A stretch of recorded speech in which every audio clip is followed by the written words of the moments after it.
But for all the success that microfinance has, for all the stories of Sigma that I can tell you, microfinance also has a fundamental flaw,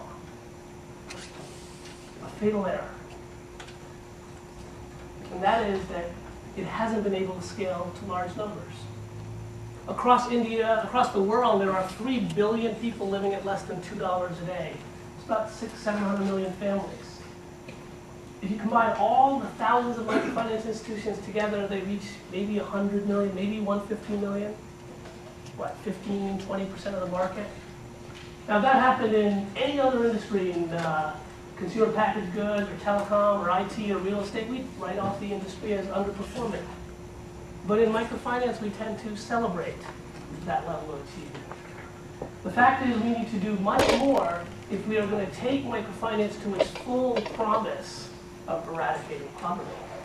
Just to illustrate, in India, we estimate about 150 million households, poor households.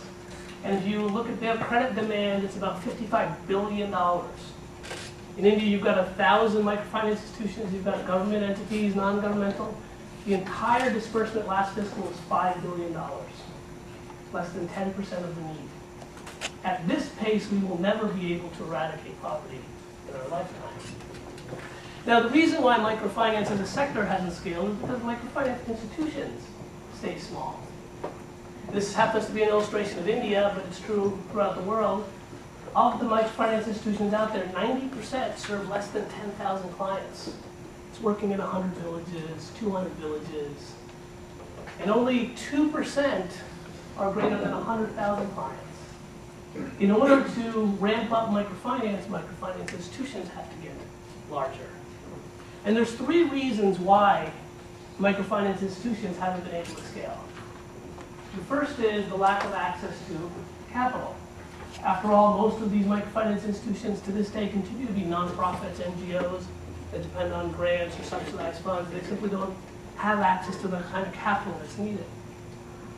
The second problem is capacity. Most microfinance institutions never develop the systems to reach out to millions. They think in thousands or 10,000s.